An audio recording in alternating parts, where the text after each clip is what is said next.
welcome back to Screen Heroes, episode 87. I am Derek, one of your regular weekly hosts. I have my other two hosts here with me, Ryan. Hello. And Ray. What's up, dudes? How you guys doing? Good. Good. Today we're going to be talking about the first half of Season 1 of The Tick on Amazon.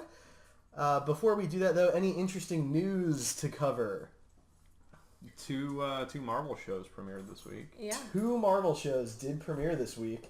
The Gifted and Inhumans. Mm-hmm. Did anybody watch any of those? I watched Inhumans, yeah. How was it? No, I mean, I'm not shaking my head because it was bad, right? Like, there are certainly bad things about it, but I kind of found it a little endearing. Like, it felt to me like I was watching a show in the 90s, like Xena, or like, I'm trying to describe, like, I don't know, the way the set pieces felt and the acting and the writing. It didn't feel as polished as shows today, but it kind of almost felt nostalgic for me. Because, I don't know, something about it just felt nostalgic to me, and it was really cool seeing the characters in real life, even though they weren't necessarily done super well. Not all of them. Okay. Black Bolt was, I actually was worried about him. Okay. But the actor actually pulled it off. He looks super heroic. Like he's got the grimace, the silent like thing going. The silent thing. Yeah, because I mean, I think he doesn't really say anything the whole show, because that's his whole thing, is he doesn't speak. Medusa's hair looked weird. I mean, we all knew that going in. The wig is just bad. The CG is mediocre, and I don't know. The idea is really cool. And some of the other characters, are not as good. Those two are probably the best two of the group in terms of the acting and everything else. But I don't know. I liked the first 2 episodes. I'm going to keep watching it. How was Lockjaw? Lockjaw is by far, he's a good boy. He's a good boy. He's a good boy. Lockjaw is always great. Like we knew that from the previews. He was going to be great. There wasn't enough of him. His CG was probably the best CG in the show. It still wasn't great, but I mean, it's pretty cool seeing a giant bulldog teleporting people around, and he gets a lot of use in the first episode, which is pretty cool. But how would you compare the CGI special effects to other like TV shows like Agents of S.H.I.E.L.D. or the CW I wouldn't compare it to Agents of S.H.I.E.L.D. because Agents of S.H.I.E.L.D. is really good. But they don't need as much CG, but the way they do it very well. Like Ghost Rider looked amazing. Nothing in the show looks anywhere near as good as Ghost Rider did. But then like the sets in this show are also a point of contention for a lot of people. Like apparently a moon base is going to be completely made of concrete. It's just a really, really weird choice for Adelan. I don't necessarily agree with it. I started to buy into it a little more as the show went on. It was just really weird. And all the furniture looked like stuff out of IKEA. Yeah, so I actually noticed that on the Orville. The Orville has a similar thing. When they're in their mess hall or whatever, their cafeteria, they have like, it's a spaceship in the future, but they have these like fake wooden IKEA tables. And it's like that on the Inhumans moon base. But then there's also some scenes in like a NASA aeronautics lab, right, is what the subtitle says, something along those lines. And it's actually in a giant warehouse, but it's like a bunch of desks in the middle of the warehouse, and everything around it is empty. It's like, come on, Scott Buck, you did me wrong with Iron Fist, and now you're gonna do me wrong with Inhumans. I'm still giving it a chance, because I'm just really excited to see Lockjaw and Black Bolt and some of the other characters alike. Fair enough. So. I haven't seen either of the shows. The Gifted did pull in better ratings as far as viewers go on the premiere compared to Inhumans. It's a little weird to have both of these shows on together because they're not in the same universe, right? To be fair, there's a lot more negative press about Inhumans. Yes, that is than there absolutely was for, true. Gifted. I barely heard anything about Gifted. I mean, Inhumans has been constantly talked about for ever since the IMAX premiere, pretty much, and maybe the week before that. Yeah, no, I think that's a really good point because we haven't really heard much about. Well, and I know how you feel about Rotten Tomatoes affecting like some of the DC movies and things like that. Yeah, the bad press I think didn't help Inhumans. It's I don't think worse than like some of the worst episodes of the CW shows. Mm-hmm. I think it's better than pretty much all of season 4 of Arrow. Wow. Okay. I didn't really like. Well, I guess the first half of season 4 wasn't terrible, but I mean, it's still, I understand what you're saying. Yeah, I mean, it's just. It got a lot of flack that it was the Rotten Tomatoes thing is a big problem. I mean, so CBS was really nervous about Star Trek Discovery, and so they didn't have any press screenings or press versions or anything like that. There was no pre-release reviews of Discovery. None. And people took that as a sign that it was going to be terrible because they didn't want Rotten Tomatoes to bash them. But I think it's kind of like, chicken before the egg kind of thing. People wouldn't be worried about Rotten Tomatoes if Rotten Tomatoes didn't just completely destroy stuff before it was actually available. This may be a good example of that. If people, yeah, I mean, it's not great. I get the critics. No, the critics are saying it's terrible. Yeah, I mean, I get that. Do you think they're harder on it because it's Marvel? I think probably, yeah. I think they probably are. It's not great. Like, I want to make sure everybody understands I don't think it's great. I thought it was endearing in a lot of ways, and I'm going to continue to give it chances as long as it's on TV, which probably is only going to be one season based on what I've heard, but it's pretty cool. Lockjaw's great, and he deserves all the merchandise sales that they get. Of course.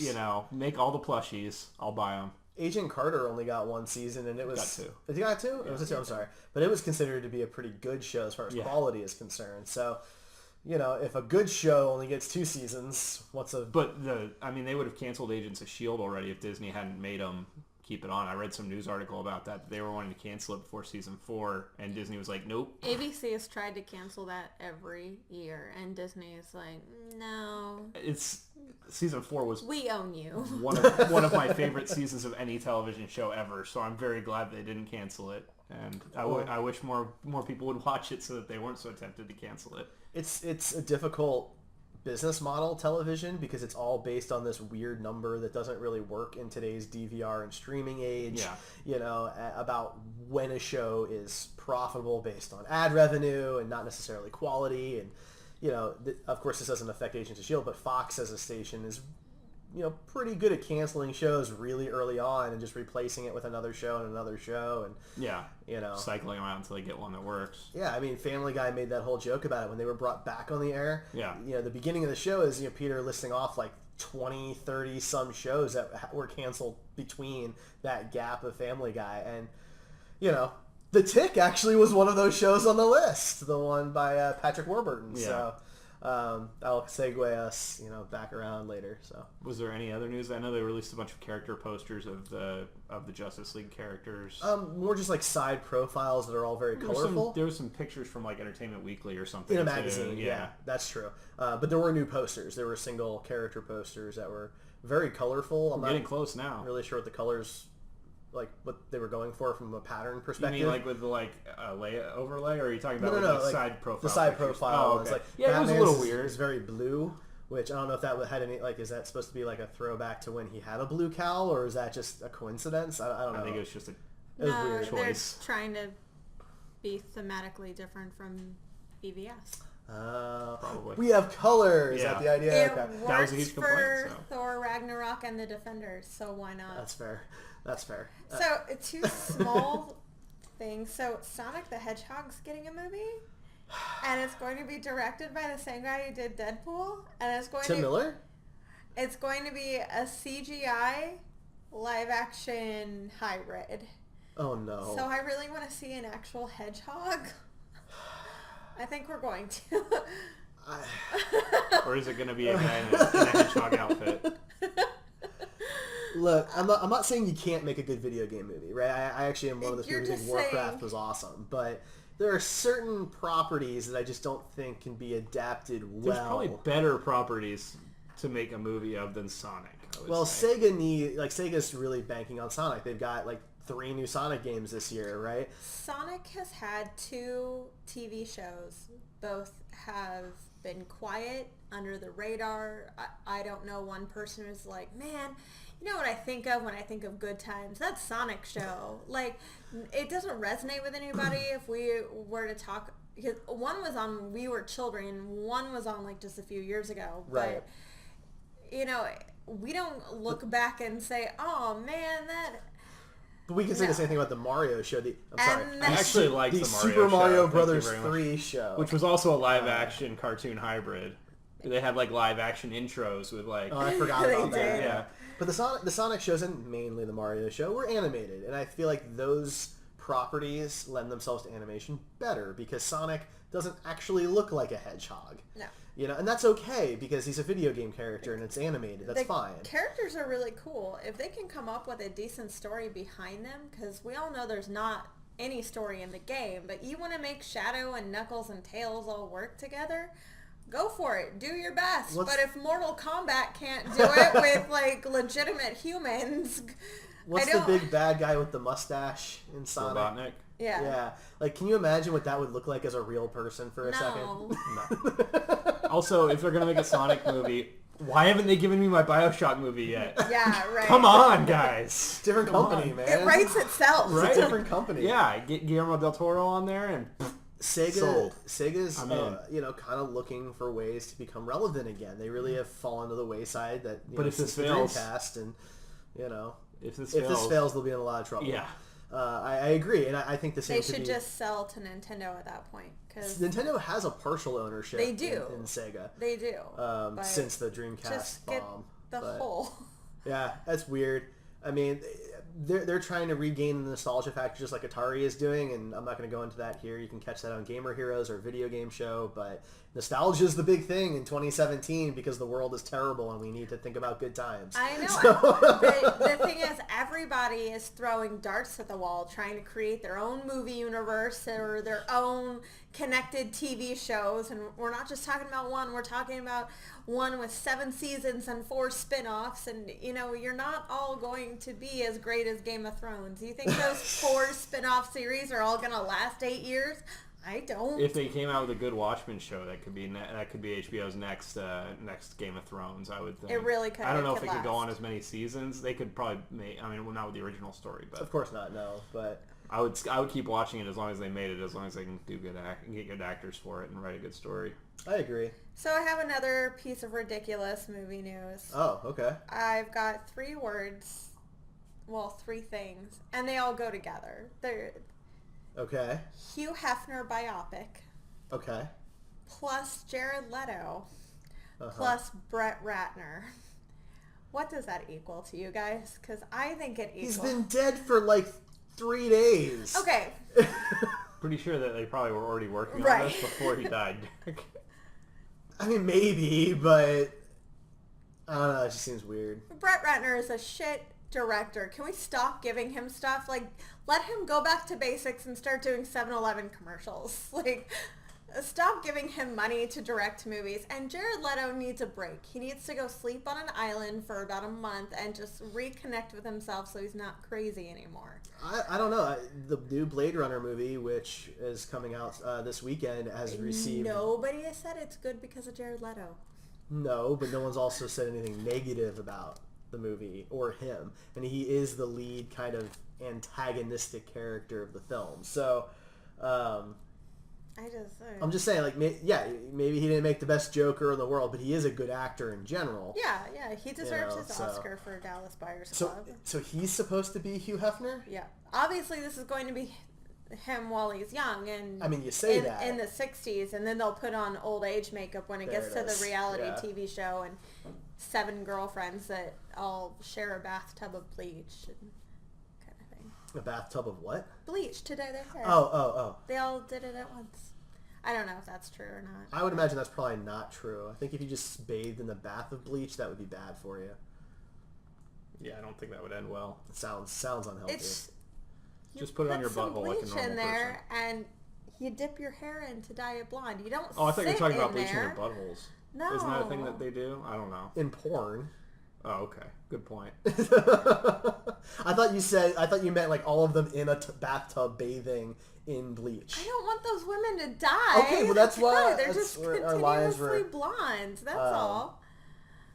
Yeah. Anyway, I just there's so many better people to do biopics of. Like, don't get me wrong, he hired people of color to be writers, to be centerfolds, before anybody else was. So he had that. But he was a controlling misogynist who, he wasn't this saint of a person. So sure, you he don't want drugged to do women. You don't want to do a biopic like on Cosby a saint. drugged women. That would be boring. No one wants to watch just a goody two shoes for 2 hours. You have to have drama and he's just talking about how he's the man, and I'm like, No, I would look. I I'm not I don't want to talk bad about the guy. He just died, right? But I was surprised to see how many people were, celebrating his life. People who I wouldn't normally think would be interested in his main source of income for his entire life. But that's neither here nor there. Whatever works. But let's move on to happier things. The Tick. The Tick. You have to say it like that, Ryan. No? He doesn't. You're good. Yeah, All you got it. You got it for all of us. It's not too bad, right? Bad. For those who don't know or who may have missed it, there is a new live-action version of The Tick on Amazon video streaming Prime services. Mm-hmm. We had our first half of the season, 6 episodes. Came out in August or a little more than half. But July. It's 10 episodes total. Was it 10 total? Okay. So 6. Not that makes much of a difference in the long run, but yeah. 6 of the 10, whatever. Those are out now, available to stream. It's a half hour a piece, so it's pretty quick to get through. It's a little under 3 hours. Only if you have Amazon Prime Video, though. Otherwise, you can't watch it. Yeah. You can't buy it?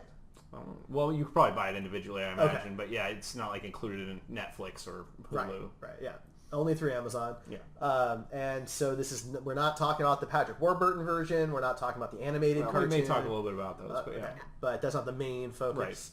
Right. So before we go into spoilers for people who may have not seen this yet, how did you guys feel about the show from a spoiler-free perspective? Ryan? I mean, I liked it.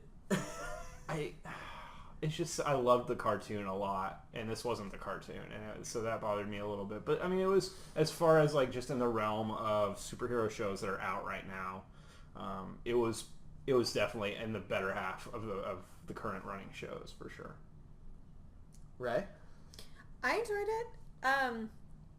The Tick will always be like the 4th, 5th cousin to the superheroes, so the property has been adapted so many times at this point that it's nice to have the creator writing each episode. And well, he created the show, which is really cool. That he's so involved with that. I mean, he's been involved pretty much with the other 2 adaptations as well, but he was given a platform where he could do anything, as opposed to the other 2 where he was restricted by censors, and so you could tell that the creator really loved it. Every episode was, this product of love and passion, so I totally got that. Well, I absolutely love this show. I know you do. I think it's absolutely fantastic in every way. There's a couple of... there is no irony in that. No, I really mean it. I truly do mean it. All the puns and the commentary. There's a couple minor technical issues, but again, it's a TV show on a budget, of course, and the things that they really needed to play up and have look good did, and so I'm okay with some of the stuff where there were some breaks in that. But no, I loved pretty much everything about this show from beginning to end.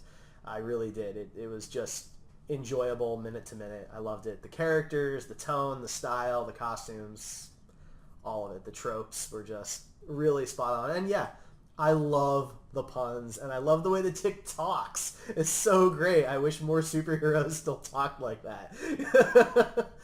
Not, like Batman or anything. Right. But, So I'm saying, like, he's good and people love him, but he is never going to be as popular as at this point, even like Iron Man. So he talks like Adam West Batman talks. He does. And I love that. With some curse words here and there. Well, sure. I mean, Not a lot. It is 2017 now, and they're on, Amazon Prime, so they're allowed to push those limits a bit. They weren't really able to do that in the 60s on TV.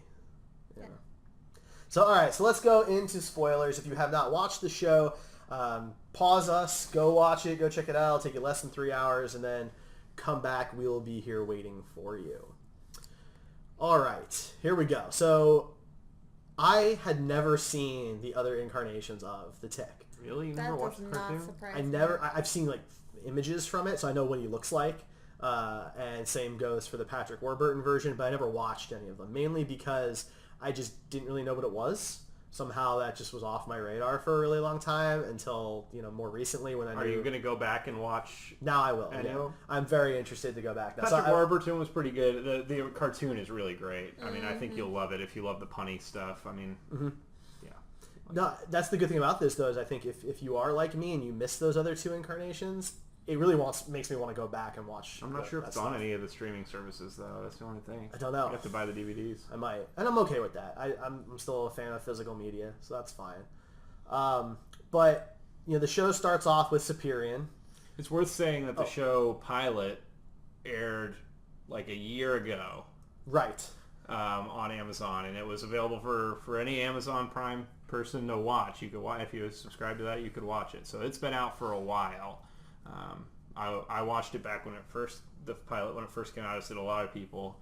So I already had some opinion, some idea of where the season was going. But anyway, continue. I just thought that was interesting. That is. I had forgotten that, to be honest with you, because I realized do that a lot. They let people sample their shows because they don't have a great track record. That John Goodman piloted Alpha Dogs Alpha House. That got a full season, didn't it? It did. Yeah. But that was the only one that they put out when they first started their own TV shows that locked on and got nominated for Emmys that people cared about. Like, they even had an adaptation of Zombieland, which wasn't a bad pilot. It just... Did that got made? Yeah, the pilot got made. Nothing else did. Oh, I didn't even realize it got made. It was a decent pilot. There are definitely worse out there, but I don't think it can hold up as a show. So. Pretty much every pilot leaks anymore, so it seems like if you don't just officially release the pilot, you're asking to have it leaked and with unfinished CG and everything else. Right. Well, in today's world of streaming services, it almost makes sense to just do that. Yeah. To release it officially under controlled circumstances. Yeah. Does it cost you anything extra? I mean, and you get to gauge public, interest in it at that point too. Yeah, I think it's a really smart move, and I wonder if Netflix will start doing that with their shows. It's why we notice a lot of differences between pilots and the second episodes, like the Orville and the Solarian's makeup changed. Yeah, her makeup does change. But in the Tick, his suit totally changes, and there's a throwaway line. They reference that, and I thought they handled it great. Perfect way for the Tick to do it. And I was actually happy about that because I didn't really like the suit in the first I really episode. did. The texture was just not working for me. I mean, it was cool. The Tick has always had a very smooth suit.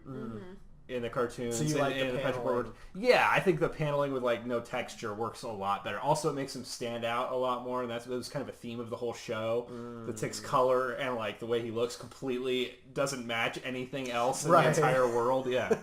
So I don't dislike the newer costume. I think they both look really good. I really like the first one, and then when we're watching the second one, in my mind I'm like, I guess I saw something that wasn't there, and then they have the throwaway line. I'm like, oh, it was different. Yeah. It was different. No, you're sitting there the entire second episode, and you're like, did you notice? And I was like, no. Didn't care. I knew that happened. Otherwise, because I didn't rewatch the first episode. Oh, okay. So I would have... I probably wouldn't have even noticed because it'd been a year. Right. And I had already forgotten what I didn't like about the show from the first episode. So a year later, I probably wouldn't have even noticed unless I'd known ahead of time. Sure. But, pilots are like that, so that's not a big deal. How do you guys like that the show really opens on a totally different character who's really the hero for the world, Superior? It's fine. I mean, I didn't really...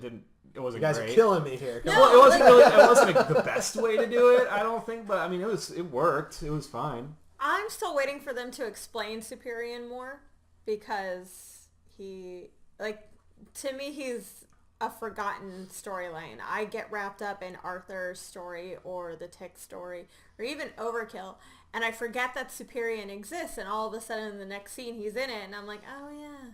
I think that's on purpose, though.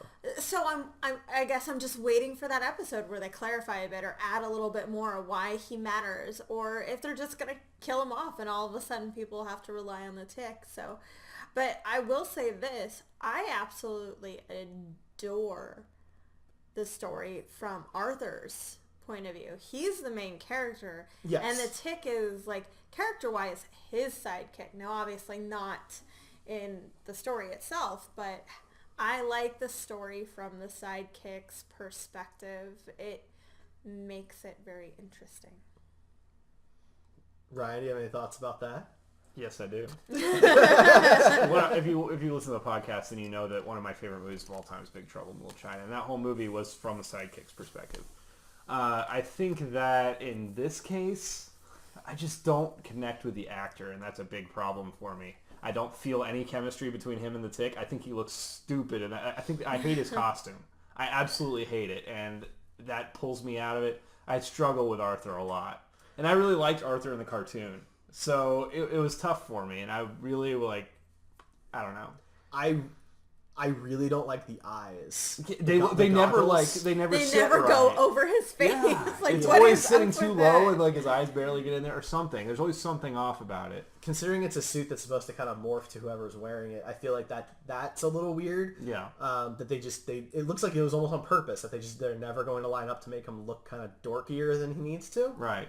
And I was definitely distracted by the fact that Griffin Newman, who plays Arthur, looks a lot like Johnny. I never know how to pronounce his last name. The guy from Galecki, thank you, from Big Bang Theory and Roseanne, who plays Leonard in Big Bang Theory. I just feel like they look really similar, and they're playing very similar characters, and so I just found that really distracting at times. That it was based, since I hadn't seen other versions of the Tick, in my mind, it almost seemed like he was ripping off the Leonard character from Big Bang Theory. I know that's probably not the case, but it was still weird. It just seemed out of place from the rest of the show.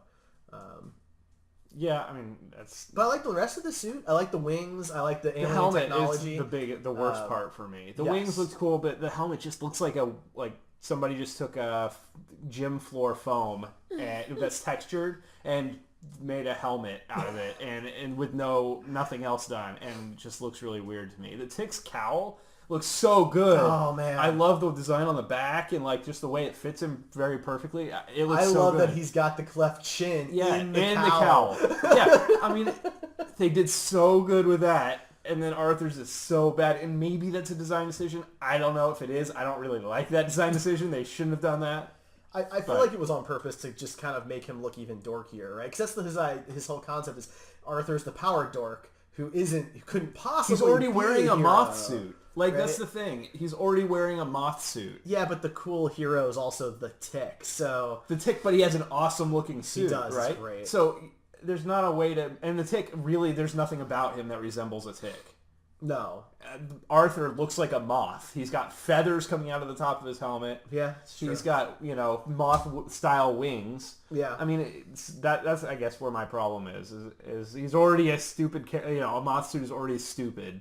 So just at least do the best you can with that, and let the ridiculousness of a guy wearing a moth suit be the humor rather than the suit itself. Yeah, no, I do not disagree with you. I feel like the angle they're taking is just to make him look as dorky as possible. Yeah, well, they succeed. Yeah, they do succeed. But if we're going to talk about costumes and stuff, which I think is a good thread to continue on, for the Tick, the antenna are so freaking cool. Yeah. They move all the time. It's almost like it's his way of showing emotion a lot of the time, and they look great. They look real. They look like they're really moving on their own, and I love that. I have one complaint about the antenna. Ooh. I really liked them, and it took 3 people to run the antenna at any given time. Jesus. So that's pretty cool because they did actual puppetry type thing control. It wasn't like a It random. looked like I think they did. Yeah. Yeah. My complaint with the antenna is that so the Tick is like a nigh indestructible tank, right? There's nothing. But then in this one episode, the guy grabs his antenna. And he's like, no, not that they're sensitive. And then it's never, ever, he has this one weakness. They never touch it again for, the rest of the series that they've released. Maybe they'll fix that later on in the season. But it's just really weird that they bring that up as a weakness and then never do anything about that later on. Well, so I'm okay that they haven't brought it back up again because he hasn't fought another super level character. I guess. I just feel like they placed the thread and it's not. I imagine it'll come back during the climax. If it does, then I will retract that statement. But as of what we know right now... No, it hasn't come back yet. But I do think, it's supposed to be a parody, right? So the idea is that's a play on the really lame weaknesses that certain heroes have, right? Like, for Superman, it's the rock from the planet that he's actually from. And I mean, I get that, Derek. I get that. I know. I just think it's dumb that, like, with Superman, every villain uses kryptonite, right? That's just the thing. Right. So with the Tick, nobody decides to grab his antenna. For Drax, it's his nipples. And Doc Rev just said that in chat. Yeah. Yes. But the thing is, Doc Rev and I are nipple buddies now. Great. The one time in the show where the Tick fights an actual super level character, it does happen. The rest of the time, he's just beating up a bunch of goons that are shooting at him. You know what I mean? Can we talk about that opening scene with, well, I guess it's not an opening scene, but the first scene of him like fighting people on the dock. Oh, so at the fun! Warehouse that was so good. Yeah. Yeah, that was good. Yeah, that was a fun. It's been like a year since I've seen that, but I remember it being really cool. Like that was one of the parts of it that I was like, okay, this might actually work. Yeah. When I saw that. That at that moment, I still wasn't sure the Tick was real. Like, you thought it was going to be like a Wilfred. Kind of, yeah. Except in Wilfred, there's actually a dog. Right. But I really thought that this was something in Arthur's head. Again, having no experience with the Tick, that Arthur... And they easily could have gone that way. They definitely they went pretty red heavy herring. With that. Yeah. For the first fourth episode or whatever. Yeah, fourth episode. I really thought that's the direction they were going. Is that it's going to turn out that he's not real, or that something really weird happens and he wasn't real, and somehow Arthur's imagination makes him real, which I didn't want them to do. So I'm glad that he's thank goodness they didn't do any of that.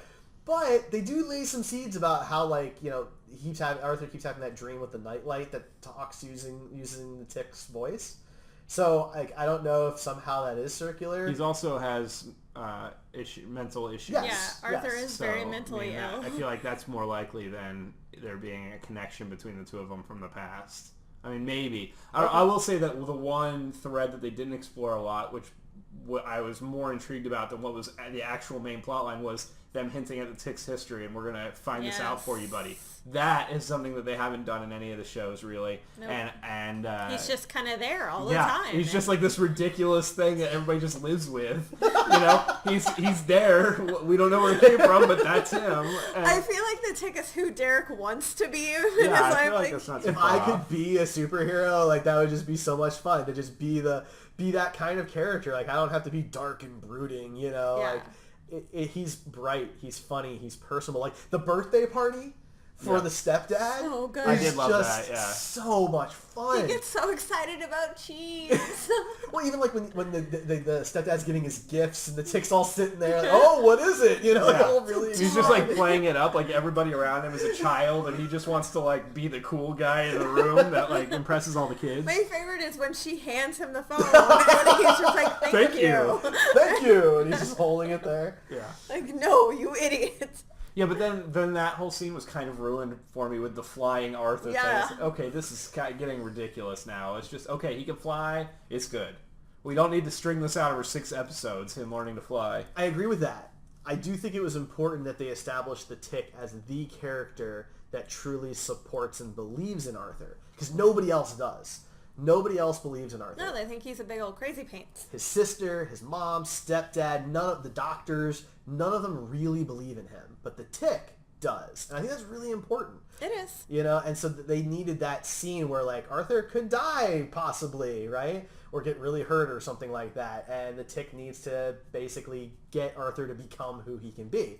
I really like that. Luckily, Smallville still holds the record for the longest training to fly with 10 seasons, I believe it was. I just recently finished the last season of Smallville. Really? I've never gotten I got through everything. Oh, and it's man. literally the second to the last episode. The finale part 1. Right, is when yeah. No, I knew that. Tom Welling, you're 35. Fly already. I loved Tom Welling. He was so he's great. He's great. Anyway, we're getting off track. He's joining the cast of Lucifer, and I'm very excited. I can't get past... I've tried multiple times because I had the DVDs. I can't get past season 3. Well, I had to watch it because you kept making references to him floating above his bed. He literally does that once. No. Yes, it is just one time. No way. In the entire 10 seasons, it's once. I was like, this is going to be every other episode. No, it's one time. It feels like a lot, though. I guess. It didn't to me. You just focused on that really weirdly. Do you realize that this man watched 10 years of TV? 10 years of TV in 4 months. Just to find out how many times. That was a huge Do you driving see force. what you've done? Once I got six seasons in, I was like, okay, Derek's wrong, but I can't give up right now. Like, I gotta keep by going. season 6, they have their own little Justice League, Yeah, and right? Green Arrow's in it and everybody else in it. Yeah. They have Target hoodies on. They like- do. It's adorable. Those are Hot Topic hoodies. Anyway, I was going to Sorry. say that one of the best parts of the Tick comics and the other Tick shows is the friendship between him and Arthur. So that has to happen. Tick being so supportive of Arthur, and Arthur is going to reciprocate very soon. We saw it kind of at the end, and it's going to happen. The two of them have such a fun friendship that it needs to. If they don't bring anything else over from the other two shows and from the comics, whatever, I'm going to be a little disappointed by not seeing Batmanuel.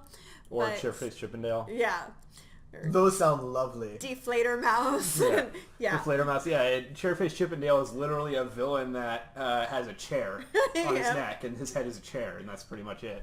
And then there's a Screwface, Yeah. something like that. It's literally just like a thumb screw. His head is like a bolt thing, and then it's his thumb screw. Cool. Yeah. That It's pretty sounds great. That They sounds did awesome. make action figures of them in the Yeah. Oh, in the man, I gotta 90s. find some of these. Right? I will say, since we're talking about people who support Arthur or not, that Dot is my least favorite character. In the whole show? Yeah. She is very difficult to deal with, to listen to her talk. By the last episode, I was like, oh, kill her off, please. Like, I'm hoping she becomes more important and better, and I have a feeling they're going to make her into Captain Liberty. I know. Lady just, Liberty, isn't it? Is it Captain Liberty? I don't remember. I It's just been a long double time. checked. Well, she because does, I it's- mean, Yeah, maybe it they does changed it basically cartoon. end with her saying that she's going to be Yep. joining them. Yep. Which, I mean, don't get me wrong, I appreciate that she comes around and believes Arthur, but her, like, joining the fight seemed like a bit of a stretch. Yeah. I don't know. Well, I mean, she is already, like, helping stitch people up, but I But those kind are the of... bad guys. Right, that's true.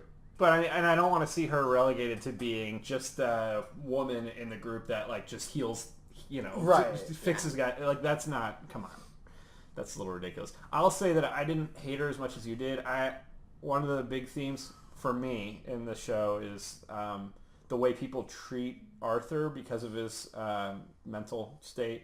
I'm not affected by any kind of mental issues that I know of, undiagnosed.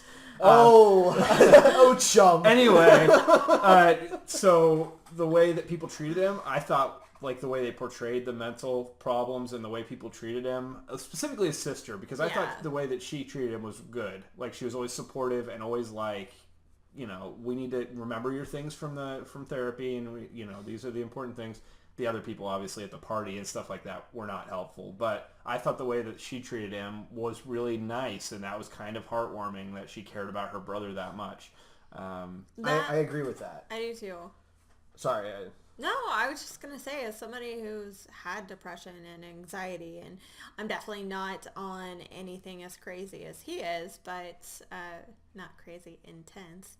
But it's nice to have that person who doesn't just want to coddle you. They want you to succeed, They want you to hold down a job on your own. They want you to be able to take your meds when you need them and see a doctor when you need to and remember this on your own kind of thing. They want you to be independent. So it was nice to see that. I think my issue with her was more the constant...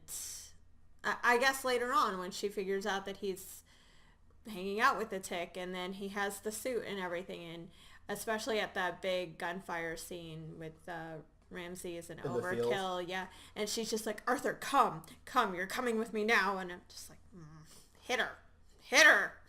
I do believe that she wants what's best for her brother, right? But I felt like it was a little extreme considering that he was an adult who had his own apartment, who had his own full-time job. Like, he seemed pretty well together compared to, like, a lot of the population. I mean, but before the Tick shows up, he's kind of got it together. He may be investigating things. He's pretty fresh out of some sort of rehabilitation, though. I mean, they make it a point to... I mean, maybe. Right, but I don't know. We don't really know how extreme that was either.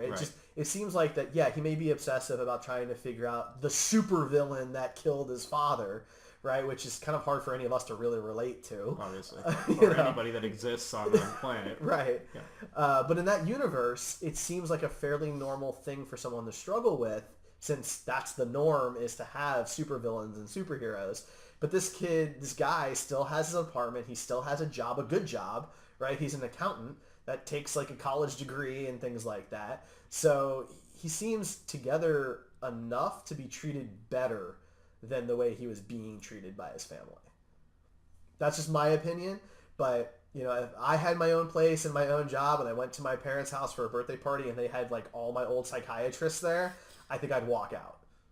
That's probably true. Yeah, like I don't necessarily love the way they address in the party scene, which I mentioned, but I'm just thinking that like any of us, the mental health history, a poor mental health history or not, want somebody to be there to check in on us and make sure we're okay. And I thought that she served that role, and I don't know why it stood out to me in this show, but it did, and I thought that was the strongest part of her character. That's fair. It's important that we see nowadays representation. We've talked about that a lot, but that's also in how people deal with everyday issues. Like nowadays, more mental illness get diagnosed and they're able to do it younger and treat it younger and everything. But beforehand, these things were just dealt with as jokes. I mean, we go back as far as even like Friends, and people who are sad just get a thing of Rocky Road and that's it. Like there's an episode where a gentleman tells Phoebe he's going to kill himself and she freaks out, but that's it. There is no like, well, are you going to get help and things like that. So, that's not a great example.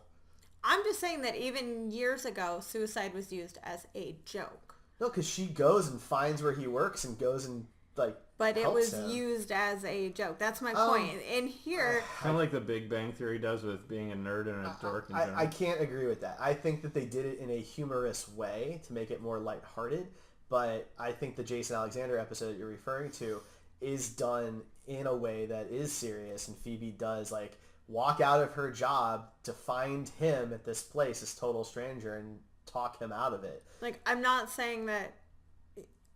I like that episode input. a lot. I think it's a really great moment for Phoebe, and I think it's a really good performance from Jason Alexander. And like they put in humorous bits of it. The writers just thought it was going to be funny. That's why they did it. I disagree. But you also love things like Friends and Big Bang Theory. I tend to find them condescending and pedantic. Okay, well then I will watch them alone. Please do. Jeez. Anyway, so let's move on to another character. We haven't talked about any of the bad guys. Or Danger Boat. Or Danger Boats. No. Because that's a thing. We haven't. Well then, do you want to talk about Overkill and Alan Tudyk? No, I think we should talk about the Terror and Ms. Lint. Okay. Because they're more important.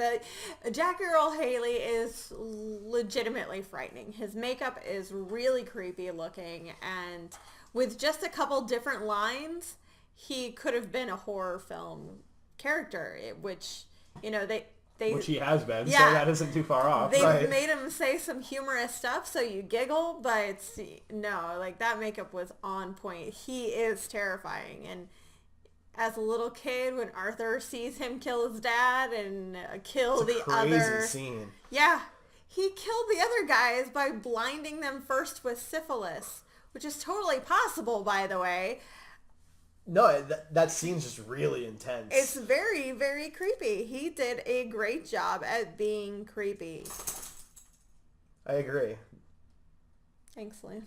That was our dog. We're giving her an opportunity to try and behave during the show rather than being locked in the bedroom by herself. So, which is the worst thing ever, apparently. She yelps a lot, and it personally bothers me. So, anyway, I think that the Terror is a really interesting villain. Yes. And I really like the later dynamic that you see once he reveals himself that he's still alive to Lint.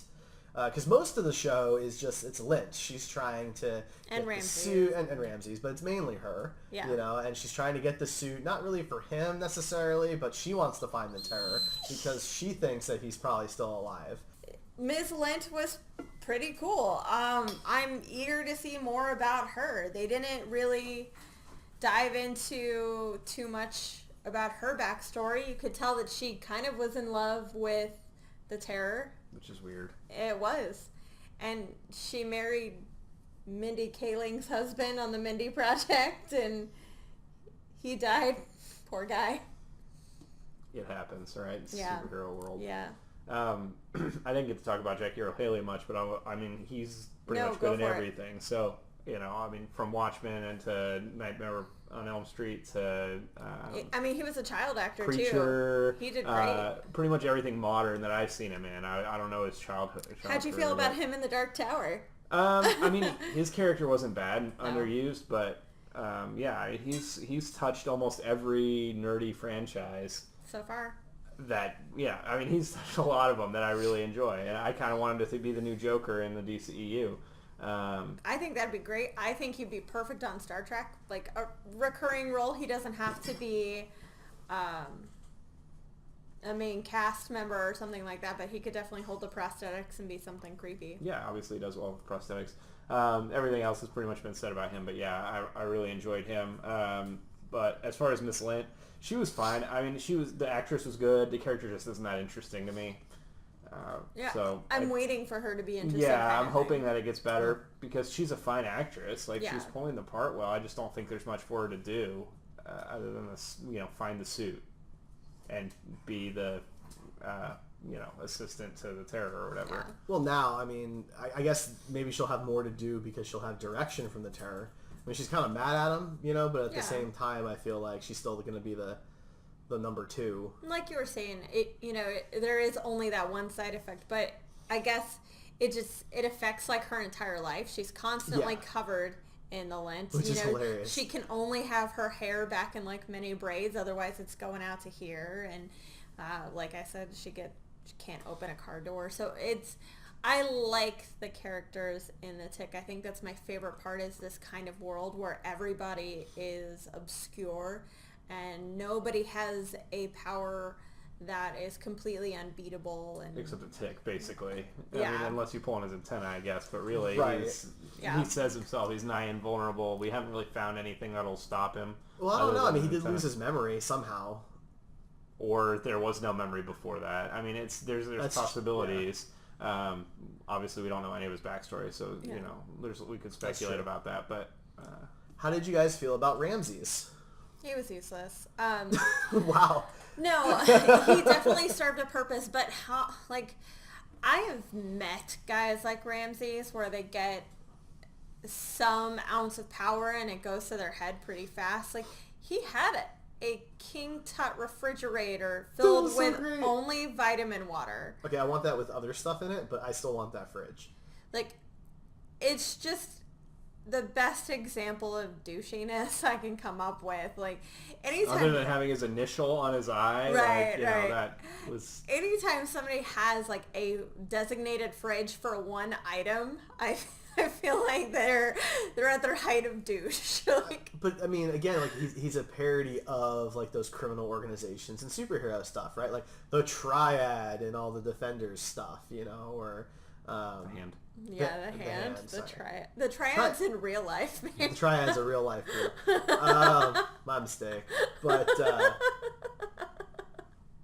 did they not reference them in Daredevil when he was fighting the Chinese? I mean, guys? they may call him the Triad, like, as a throwaway thing. Yeah, I thought they did, but I know they that's mentioned the end group, Yakuza. Yeah, okay, maybe it was the Yakuza. In the second season, I think. Anyway, my point, the point I'm trying to make is, like, Yes. there's these organizations, right, that have some name attached to them, some symbol, right, Absolutely. and all of that. That's what this is, and they ramp up the silliness by making it like a tattoo on your eye and making it in the shape of an R. Well, and just making it very stereotypical, making it very And it's a parody casino because, Egyptian, not really Egyptian, Well, it reminded me a lot of Mystery Men with Yes. Casanova Frankenstein. Like, Yes. that was...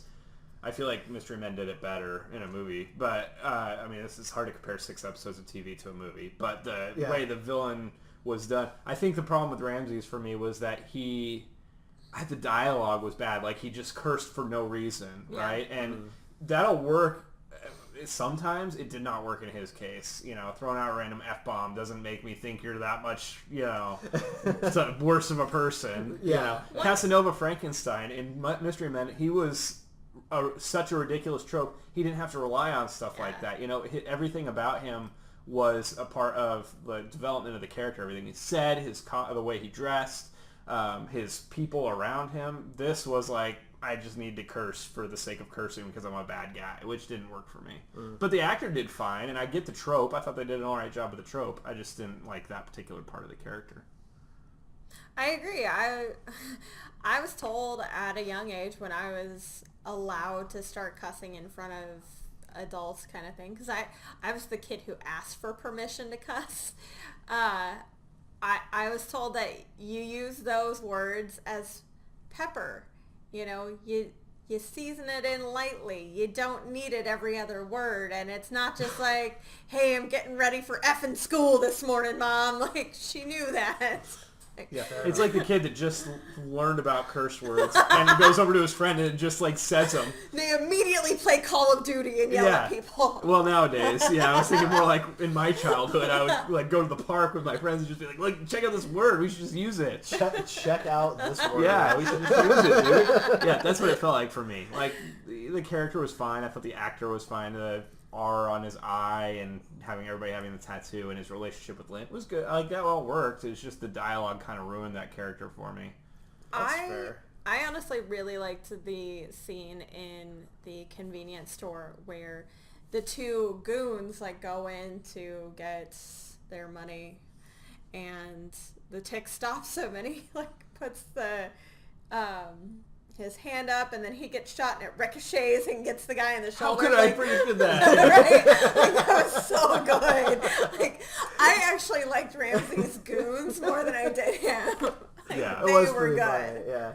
But again, that was humor because of the tick, though. Like, it's, Well, there was some humor from the goons. So, like, when Arthur, when they pull up in front of Arthur, and Arthur's like, "Look, I'll just give you the suit back. Is there any way you can not kill me?" They're like, we'll talk ask. about it. Yeah, we'll ask. Like, I thought that was pretty funny because they're like, yeah, maybe. There's a chance. And I appreciate it because it made them seem a little more human than just like the very generic gang member goons that you see in a lot of these types of TV shows where they're just completely bad and do whatever bad thing they're told to do. Oh yeah, if this was Arrow, it'd be way different. Right? Yeah, and so I just appreciated that quite a bit. As we wrap up, I have a question for you guys. We haven't really talked about Overkill at all. Oh, okay. Let's talk about Deathstroke, Deadshot, Deadpool, Overkill. I think that's what it's supposed to be. That's right. He's actually the villain from this next season of Arrow. Yeah. Because he can be called that too. Scott Spicer is actually Manu Bennett. The Arrow villains have those very like kind of over the top names a lot of the time. Oh no, Overkill could totally be out of DC or Marvel. Well, they have a guy that's called Vigilante in season 5 of Arrow. Right. And he basically, like, he doesn't stab a lot of people, but he guns the heck out of them. Like, he shoots the heck out of people, and I mean, yeah. No, you're totally right. And that's the funny thing is if you took this one character, if you took this character Overkill and in Tick, he's a parody of those types of characters. But if you moved him into Arrow, they'd be very serious, and he'd be exactly the same. Yeah. The only difference is his boat wouldn't talk to him. Not in a funny way. No, not in any way. There wouldn't be a talking boat for this, obviously ex-Navy SEAL guy. I don't know. Maybe he'd be like, another thing on the island. I mean, I think the boat was supposed to be like How Jarvis. big is this island? Like, yeah. I mean, it's obviously supposed to be the techie, right. thing. But what was funny. the canned meat that he was eating? Faux ham. Faux ham? Something like that. Do you even know what's in there? Do you want to warm it up? Mostly. It's ridiculous. Yeah, I mean, I thought Overkill was fine. The mask and costume was a little dumb. Like, the mask looked like a Halloween, Spirit Halloween type mask. Brad to cosplay him. No, I agree with you. I felt like the mask, especially after he takes it off the first time, it looks really flimsy. It's just like a weird front of his face and top of his head. It's not like a full mask or, it's... But, I mean, at the same time, that's kind of like Arthur's suit. Because really, the wings are the only good-looking thing about it. And not when the CG's involved, but he puts that on and all of a sudden he's bulletproof, and I was like, no, sweetie, that Zentai is not holding up to a camera flash. It's not going to hold up to a bullet. Like, well, it's for fighting aliens. Remember that. Clearly, yeah. It's bulletproof. Of course. But then of course we do have the boat, who's voiced by Alan Tudyk. Yes. Who's basically channeling his character Sonny from iRobot. Or K2SO. It's very K2SO. Maybe a little bit. But it was great. That was fun. That was a nice little treat. I was not anticipating that. Yeah, it was fine. It kind of took me out of the moment. Yeah, but it was, once I realized what was happening, it was just this sentient machine. Fair enough. Yeah, it was fine. It was just another trope in the whole thing, and yeah, it ended up working for me towards the end. But like at first, it was weird. I didn't know what was going on. I fell into it. It was fine. Fair enough. I thought it was cool. Alan Tudyk's becoming so popular now for robot voices. Yeah, his voice is. I mean, and chicken voices. Disney is putting him in almost every film at this point, so he was the voice of the chicken in Moana, right? Okay, he was Hey. So. Yeah. Which is weird that they needed a person for that, but what are you gonna do? All right, well, let's give a letter grade for the first 6 episodes here of The Tick, since we don't know when the rest of the show will necessarily be coming back. B. Solid B. I'd probably put it right at a B too. B minus B. I thought it was pretty good. And I would not put Inhumans anywhere near that if I was going to grade it outside of things I like. So don't give me all that hate mail that I know. That's fair. I would give it an A minus. There were definitely, like I said, a couple of technical things. For example, sure. Ray pointed out Superior has he's got some stitches that had popped in the side of his suit. Oh, yeah, he had a hole in his suit. There was a couple of green screen moments. Wasn't working for me either. There were some green screen moments that were not good, but then some other green screen moments that were really good. So I felt like they really tried to just put the money where they could, and they didn't have enough of it. Yeah, that's probably true. But I really loved it, so I'm giving it an A minus. So you're gonna do a Tick cosplay next? You totally should. I'm not but he's supposed to be tall and imposing. I'm not. You gonna do an Arthur stilts cosplay and a muscle suit. No. Anyway, I had a question. If you guys were in this world and you were superheroes, but you were a ridiculous superhero, what would it be your name? I mean, I feel like it'd be the Tick. I would be the Tick, right? Because that's the only one I can relate to. No, you're a brand new character. You're your own thing. You don't get to be one that's already here. I don't know. What would you be? Why don't you give us? Yeah, I feel like you've been thinking about this and loaded it up. I did, yeah. I would be the Ocelot, which is pretty much Cheetah from DC Light. She's shorter. She can't jump as far. She can't scratch as much. She's not deadly. She's a nuisance, that kind of thing. Interesting. Because Ocelot's a weird word. It's not. Ocelot is a weird. It's not sexy like other cats can be. They make underwear out of cheetah print, not ocelot print. So, Fair enough. Just saying. Ryan, did you come up with something? I feel like I'd be like the blue arrowhead who has an arrow or a bow that he makes out of arrowhead that is charged by a lantern. But it's like a energy bow, and he shoots energy arrows with it. I don't know. It'd be some ridiculous trope like that. I feel like, I don't know. I'd want to be something that was so ridiculous. That was a combination of ridiculous concepts.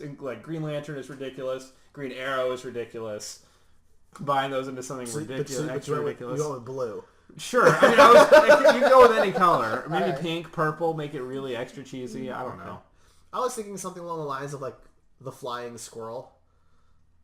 There's nothing funny about squirrel superheroes, Derek. I don't think they're a joke. What if I was also a hoarder? Could you be a badger instead? I feel like, isn't that already a thing on some? No. Okay. So fun story. The guy who created Wolverine, he almost called him the Badger. Oh, right. That's funny. That would have been Hugh Jackman as the Badger.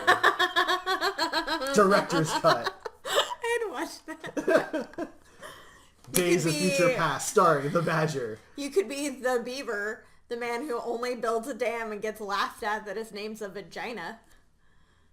I don't know how that animal gets associated with a vagina. I'm going to write that down.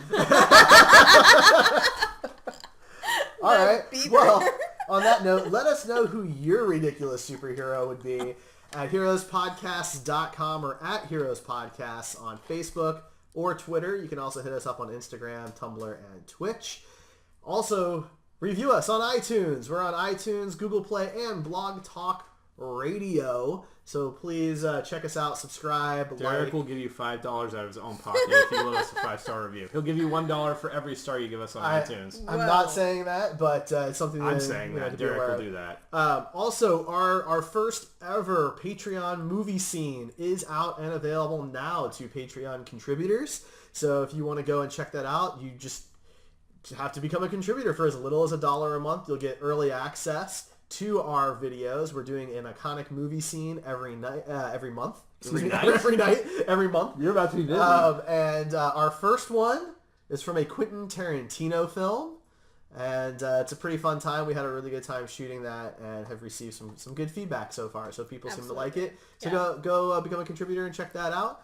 And guess next week we're talking Blade Runner 2049. Yup. As Ryan rolls his eyes. No. I had no plans to see that this weekend, so I don't have any idea how I'm going to make that work. Okay, well, we might be talking about Blade Runner 2049. It's a potential topic. It is. You'll have to. I'm going to call in sick. Yeah. I'm already feeling it, guys. You're going to have to tune in next week to find out what we end up talking about.